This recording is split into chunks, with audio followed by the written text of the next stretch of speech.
Hello, welcome back to another episode of Golf is Ruining My Life. We may be deep in winter, we may only have an hour of daylight a day, but we still have golf in our hearts, Tom Green.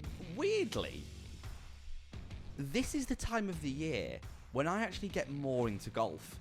What the F is that all about? Because I'm exactly the same. Are you the same? I have never actually expressed that before. I've never realised that before, but now you say it, I'm like, Is there an absence that makes the heart grow fonder element to it? Is there a coziness to it? Is there a... Suddenly I'm watching loads more YouTube golf. This is what I mean. Suddenly I am...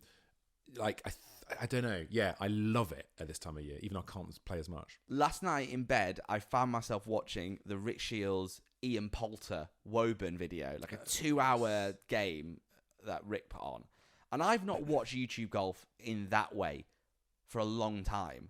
No. I've not sat in bed like I used to. Like I did that for years, would sit in bed every single night on my phone and watch YouTube golf, and I've not done it. And now we're into this autumny period. It clicks something in my head and I go, time for YouTube golf.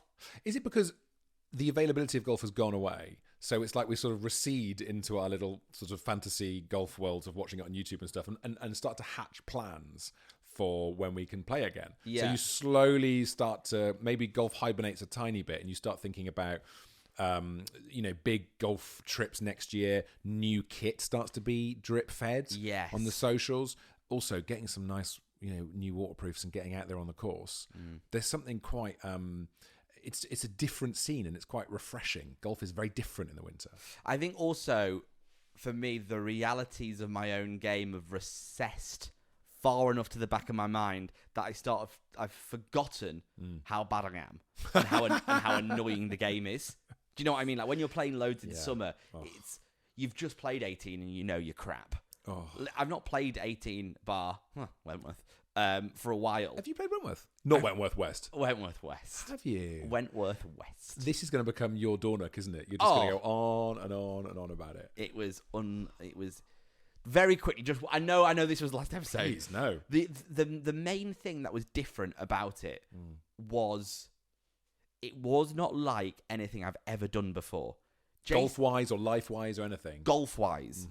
Because you go to JCB and it's amazing, but I think they lean into we're friendly. Which is lovely. Of course it's lovely. Yeah, we're friendly. We're your mates. Like accessible. And because it's a new building, it feels...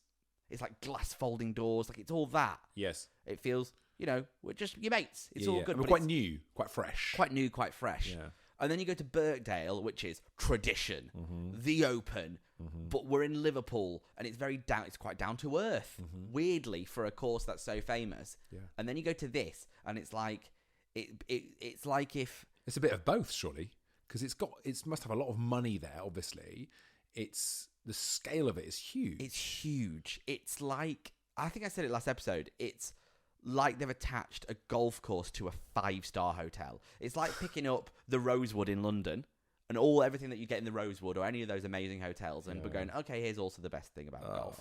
Anyway, no one cares about my Wentworth story. No, we do. I love it because we can all live that fantasy and enjoy it. It's just, there is a thing where, I guess it's that quote of golf is a good walk, spoiled. Then the golf gets involved. You have all this experience and this luxury, and then you have to play golf, and it's like, oh, God, I forgot I'm slicing the ball at the moment, or whatever. Yeah, 4.5 hours with me again. Yeah, exactly. Oh my God, I hate me.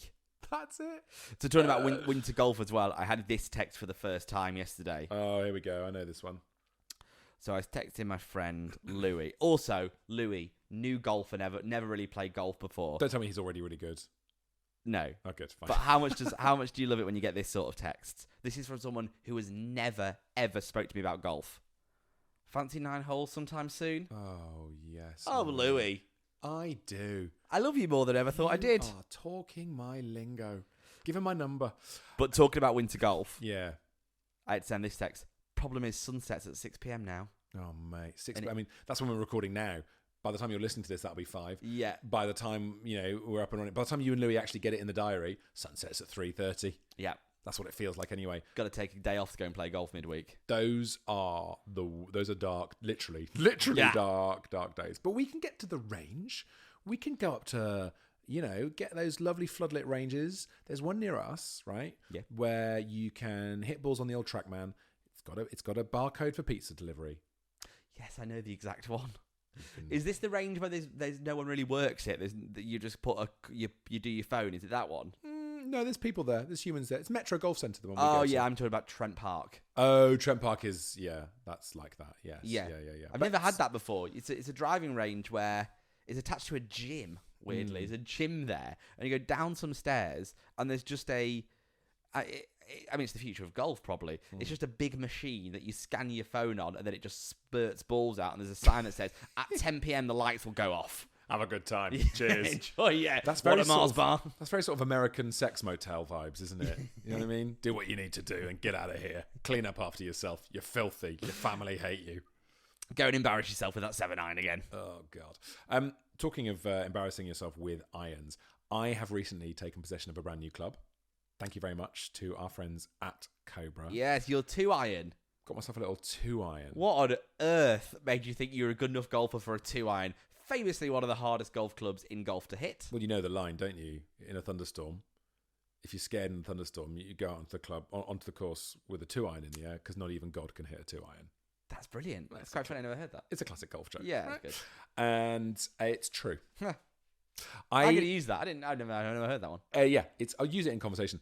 Maybe don't do it on your radio show. No, because it's bad stuff. But I very, very excited. You've got yourself a 3.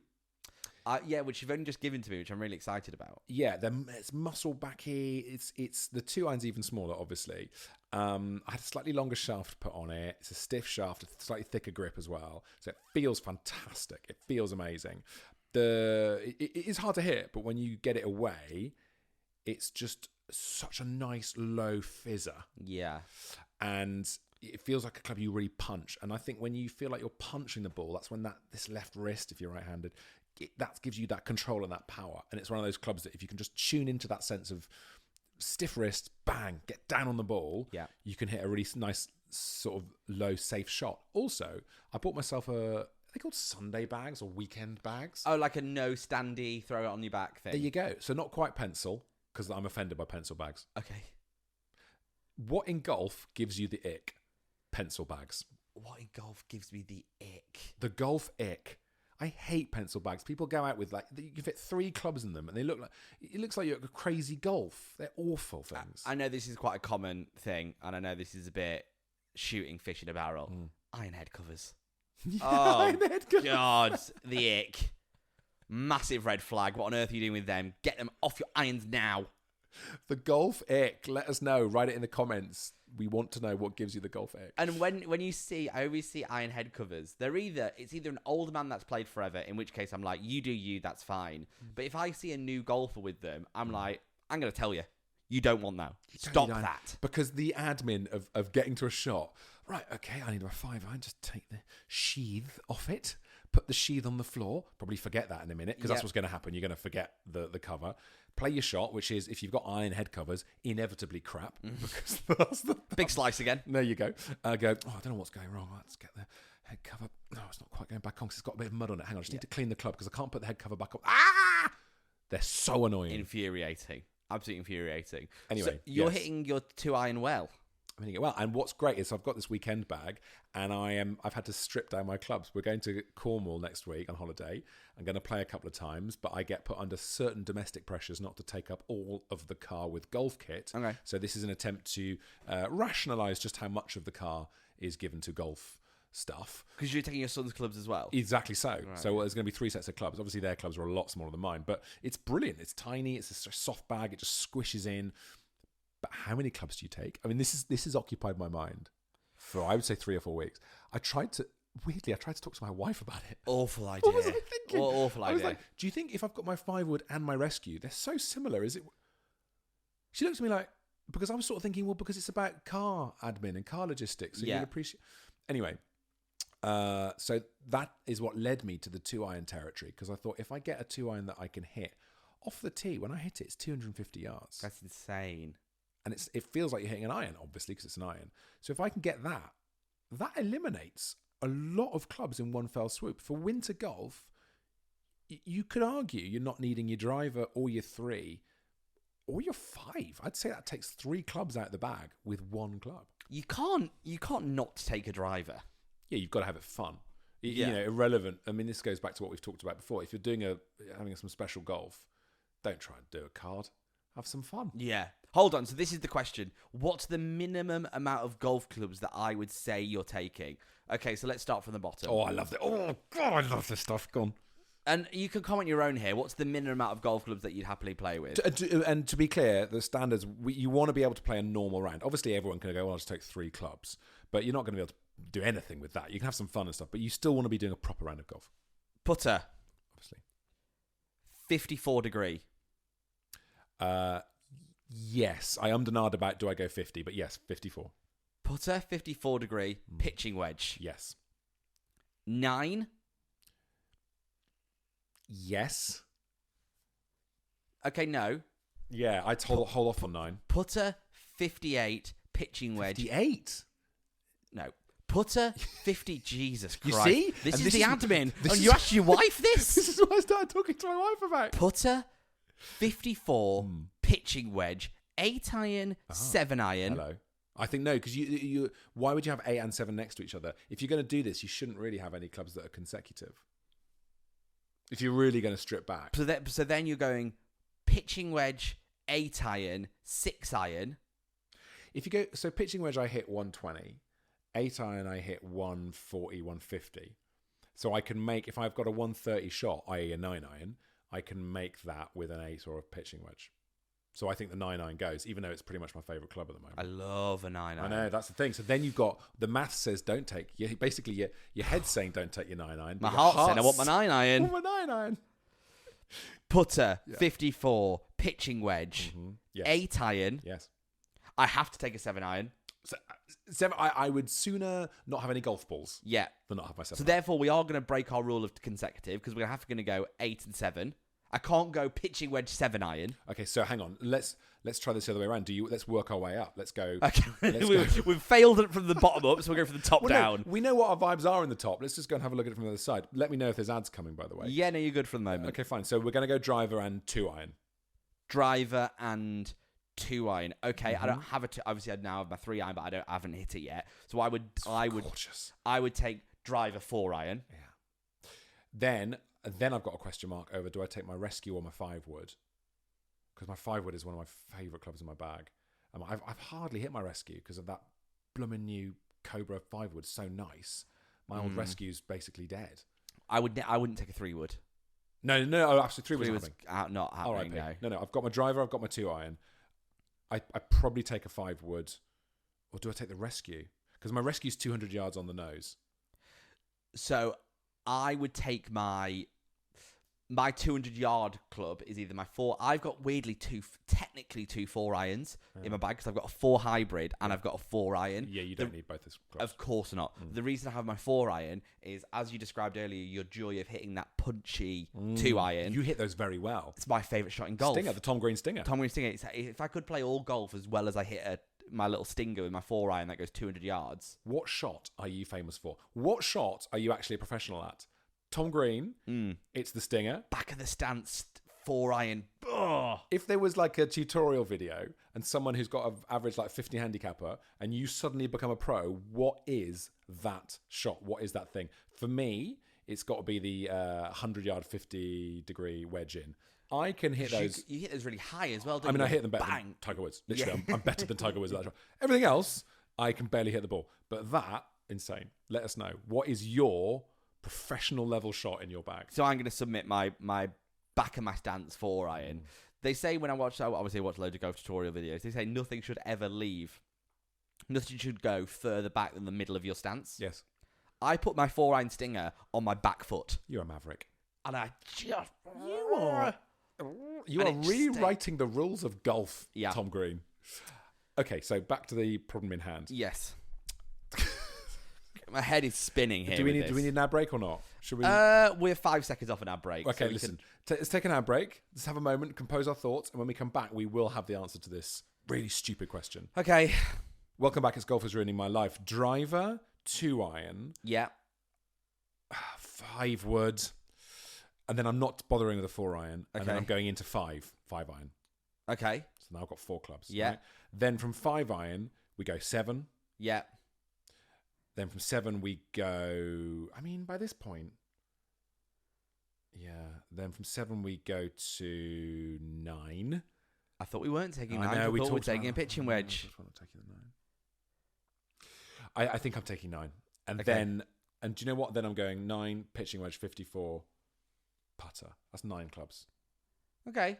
That's 9 clubs. Yeah, you slimmed it down there. You slimmed it down, but you've gone from 14 to 9. I think you should still be trying to take out a couple. Yeah, I agree with you. So we've got 9. How do we get it down to, say, 7? 7's our target. You're halving the bag then. 7's our target. 2 have got to go. I would get rid of the 5 wood. Yeah. I don't know. I think you could hit the shot that you need with the 2-iron. Yeah. That's the whole point of the 2-iron. Yeah. So we've got to do it. Okay, so we go driver, 2-iron, Yeah. and then 5-iron. And also Wow. you've got a question. You've got a question. Okay, so you want to hit a 200-yard shot. I mean, obviously it depends what sort of golf course you're playing, but if you're playing like most courses are in the UK, unfortunately, which are straight down the middle, you know, you don't have to hit a 200. You don't really have to hit a 200-yard shot that often. No. Because on a par 5, Yes. you could go driver, 7-iron, 7-iron. Something's gone awfully wrong on a par 4 if you're doing driver, Yeah, that's a very good point. 200-yard shot. Having a good 200-yard shot is for the Hollywood moment, which happens once around. There's Yeah. no need to take up space in the bag for that. Or if you, unfortunately, fall you into a golf course that I actually quite like playing, where you have like a real dogleg par 4. My yeah. favourite sort of hole where they go, you want 200 yards there Yeah. and then 130 yards that way. Yeah, but that's 2-iron all day long. That's happy days. Yeah, Off so the tee, that's a 2-iron. That's great. So you don't need your... Okay, you're right. So driver, 2-iron, and then we go straight to 5. 5-iron. Yeah. And then we don't bother with 6. Then we go 7-iron, Yeah. 9-iron. 7-iron, 9-iron. You know what's going, don't you? The pitching wedge is going. Because you can turn a 9-iron into a pitching wedge pretty easily. Okay, yeah, just like, yeah. If you've got Do a chippy one. do a cheeky 9. Yeah, cheeky 9. You throttle down the shaft. This is a cheeky 9, aka pitching wedge. Yeah. So you got your 9, and then we've got 2 more. You got your 54. You've got your putter. And there you go, there's your 7. Comment your 7. If you were to have 7 golf clubs for a half bag, what you taking? I'm so happy that we've solved this. Yeah, Genuinely, I've been thinking about it a lot. Yeah. Because at no other point in my life, this is why I love this podcast. At no other point in my life do I allow myself the time and 10 thought- minutes. To be exact, 10 minutes 10 minutes of to run through it. not only my life, your life as well. Oh, listeners' lives, people's lives. People have got better things. You know, it was either this or the rest is politics, and you've chosen this. Much better. Much better. You got me into that, by the way. It's brilliant. Yeah, it's good. It's absolutely Anyway, they don't need any more promo. They do really don't. If they could advertise us, that would help. the ideal. I think they're doing quite good numbers. Yes. All right, good. So that's that solved. What else is going on in our golfing lives at the moment? I did a shot at Wentworth. Okay. You don't need to be ashamed of I that, know, Wentworth. sorry, I know, I'm not Don't ashamed. be ashamed. I've never had to do this shot before. So I found myself, I'd hit a good drive, really deep rough. So I had about 140 yards to the green. I took an 8-iron and I sort of pulled it as you would with it in the rough. Out the rough, yours goes left. Yeah, it went left. And I found myself behind a tree, and I've never had to hit this shot before. I had so little... No, not the backwards one. Oh. I had so little space, I gripped below the grip. Not at the bottom of the grip. No. I was on the shaft, On the metal. if you will. You were touching metal. I was touching metal. Wow. I've never had to do that before. No. But it was because I had no backswing. But by going that low, I managed to get a backswing, put it on the green. I was over the moon. Are you joking? No, I was really happy with it. On in 3. On in 3. On a par 4 at Wentworth. On in 3, par 4, Wentworth, 2 putt. Cheers. Thanks for coming. Oh, it's a lovely bogey. The only place I'd be happy to play bogey golf. Yeah, I barely got. Yeah, it was a lot. It was worse than bogey golf. at Double times. bogey golf's fine. Let's be honest. Yeah, a shot you've never played before. Those are weird, those ones, because you can't quite believe it. Because I approach any ball in any situation and think, well, if I can just get on it, I can make it do something. Yeah. And then I always approach every mad shot with pure optimism. Like, I'm going to do it. No, I'm going to do it. Watch. I'm going to do it. Do you know what I mean? Yeah. The rush of blood to the head. And when this happened to me the other day at my place, I was in the trees and I was like, I'm going to get it out. I had no backswing. I could barely see the ball. I could sort of stab at it. And I was like, I'm just going to do it and it's going to come out. And did you? No, it went Yeah, in no. further into the trees. There is a moment with golf, though, I find, when you take up golf to when you get probably down to about 10, I think a lot of golfers do the sensible thing. Oh, be boring. Be boring, score well. Be boring, score well. Oh. But there is a point where, because I am Mr. Be boring, score well. Guys, scoring is boring. Scoring is boring. That's the truth of it. If you want to score well, be boring and you'll score well. But there is a point where to get really good, you have to embrace the crazy.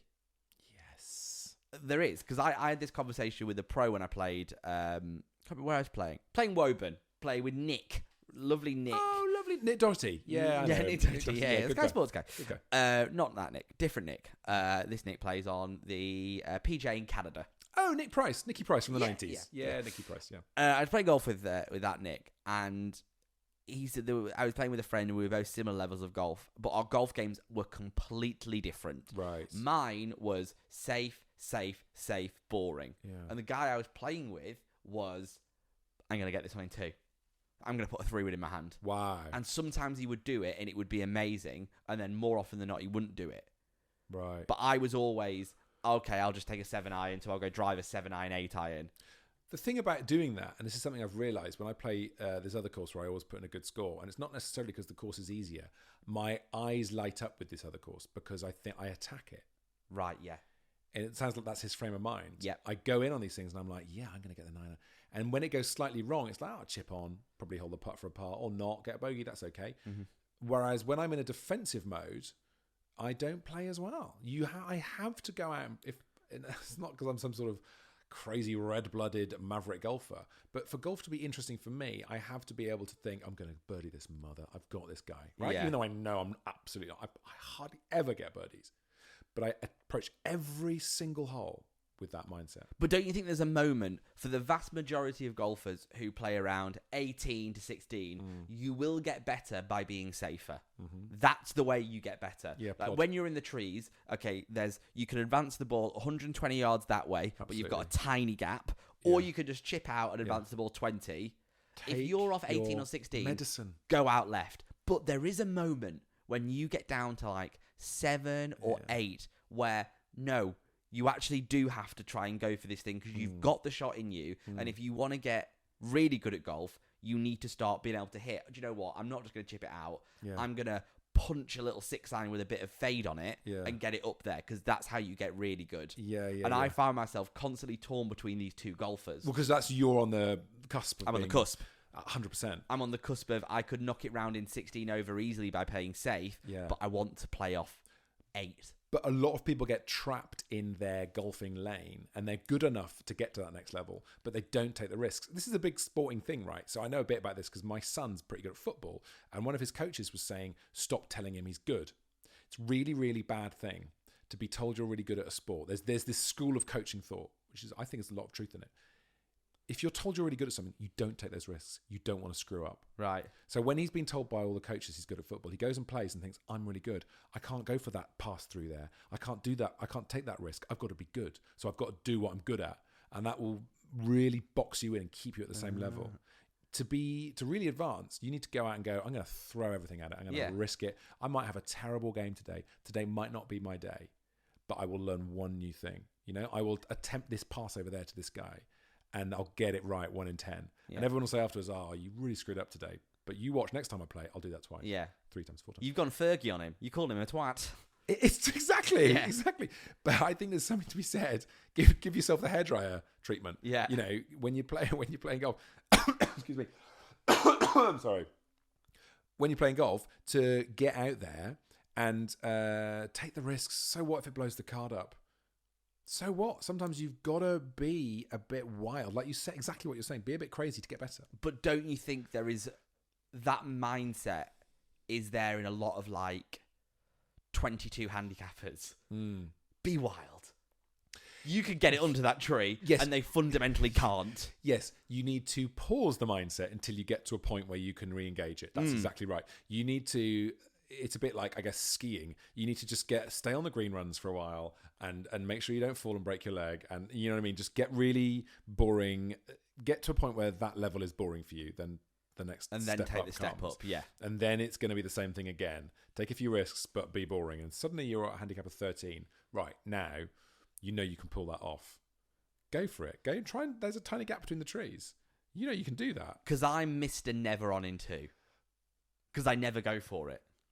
What, on par fives or par On par fours? fives. Oh, I was going to say par fours. You On really par can't fours, go no, on two. I'm on in 2 on par fours. On par fives, I'm never on in 2 because if I have That's two, crazy. You can. You easily can. I've seen Yeah. you play. I should embrace it more, and I think that's what's holding me back. What's holding me back is not playing enough golf. I need to go and play more golf and get better. I did have a moment recently when I was watching Rick at Woburn, Yeah. Rick Shields in Polter Video, and I was like, oh, I miss being good. Yeah. I miss playing 3 or 4 times a week and being really good. Your problem, ironically, is you need to believe in yourself more with golf. You need to believe you're better. I can't believe I'm not better. Yes. Those are us. That's us as golfers, basically. Yeah. You do need to realise that you're actually really good. And I need to realise you're not that good. Just calm down, mate. Just chill out. Don't be so mean. Like, tearing myself to shreds. I still do it, with a stupid bogey. 6 is a really good handicap. Just enjoy it. Oh, my God. You don't need to be off scratch. 5.4. It's fine. Like, there was a video that Tom put online, because Tom's just got a new radio show. And there was a video that went online, and one of the questions, I watched it, and it was like, who has a handicap of 5.4? And I was like, I'm going to check that on my EG. And I checked on my EG, and I was like, she is on 5.4. Yeah. Damn it, I can't do a funny comment. Yeah. I mean, by all means, still do the comment, like, for now. Yeah. Until the winter handicap inflation kicks in. I don't know how much time we've got left, but... You got about 4 minutes. Well, that is the next thing, isn't it? The next step as we go into the darkness of winter. I would say keep listening to the show, because we are going to be giving away one of these brand spanking new... Yep. Cobra or King Cobra 3 irons. Driving irons, brilliant. But as we get into winter golf, the handicap inflation, be nice to yourselves on the golf course right now. Winter is here. You are not going to go out and shoot a PB. No. You're in a headwind, quite literally. You're playing through a bog. Enjoy There's what no you can. rollout. There's no rollout. There's no rollout anymore. There's still a roll-up of us desperate players, but there's no rollout. You're going to suddenly, that 3-wood that you were hitting 220, that's 200 yards now. I had a conversation with someone recently. These rounds of golf don't happen that much. But how many times have you played golf when the greens are literally frozen and you land a ball and it's like... poof, and every time that happens, you'll be like 100 yards out, and I'll take a gap wedge and I'll land it pin high, and it'll go poof, and I just think, screw you, golf. I'm going home. What's the point? Or putting in the middle of winter, when you do that putt and you're the first on the green, or you can see a few lines through the white, and you go for the putt, and your ball, as it rolls, accrues frost. Yes. So you think that's a great pace, and then it just stops. Yeah. It just stops, and you go mad. It becomes like the Disney snowball. It gets bigger and bigger and bigger and bigger and bigger and bigger. Be nice to yourself in winter golf. Just enjoy yourself. Don't enjoy golf. That's the only way you can approach winter golf, because it's a horrible, horrible thing. And get on the range. Go and enjoy the range now. Like, it's a beautiful place to go. And Range. Get yourself a pizza. Have a bit. Film some content for the socials. Yeah. Nothing better on socials than a white ball heading off into the darkness of the range. Do that. Do that stuff. I remember we were always looking out. We've not done much of it this episode or last episode, annoyingly, but we're still looking for all your stories. We've got loads of messages that we need to go through. Well, let's do that next time. It's the Toms at golfisruiningmylife.co.uk. You can get us on TikTok as well. We post loads of videos on there. Our YouTube channel's still a thing. We're not doing as much as that at the moment because we're too busy. Yeah, it's annoying. But there's loads of great videos on there that you might not have seen. Us taking on each other, Muswell Hill earlier this year. Us taking on Simon Dyson at North Mids. At North Middlesex, which is great. So loads to enjoy. Yeah, absolutely. Go and check those out. And yes, stay in touch and let us know how your golf is going as we go. You know what? As we go into the dark months, we said at the beginning of this episode, weirdly, this is the time when I like golf more. And I think that's because of, as it gets darker, you feel, I don't know, there's all the connection with other golfers. You feel that more. Other people who play golf, there's a kind of a sort of side wink to it, a Masonic handshake, if you like. I can't wait to play more golf. When you just look at each other and go, yeah, I know, I'm suffering too. We'll get there. We are entering that stage as well where we'll start seeing... And I love this moment. And this is, I think, more me than you, because I'm a geek. We are going to get to that moment where... New kit. The driver leaks are coming. Because I think there was a Cobra event. I think they might have been testing new drivers. They've also got new winter gear as well coming in. Yeah. It's all going to start coming. It's all going to start coming. The new exciting gear. That is the thing. That is the thing that keeps us going, and that is what I love about winter golf as well. What are the things that keep you going through the winter months? It's new kit. It's going to the range. Those are the exciting things. I've said it for years and years and years, but this year is the year that I'm going to buy myself the classic, crisp, white FootJoy shoe. The perfect golf shoe. The Ian Poulter shoe. Wow. The classic golfing white FootJoy. Beautiful golf shoe. Proper spikes. Yeah. I've always wanted one. Yeah. And I'm going to treat myself this year to one. Oh, I mean, for me, that is a whole episode of Golfers Ruining My Life. Forget the Wentworth very special. Yeah. The FootJoy very special. Yeah. Coming soon to a pair of ears near you. But I really can't stress enough how much we love Cody Puma. You guys are great. We love your shoes, and I'll be wearing your shoes throughout. Ignore him. Right? If you want to take him off your emailing list, just send me the shoes. See you next time. Bye.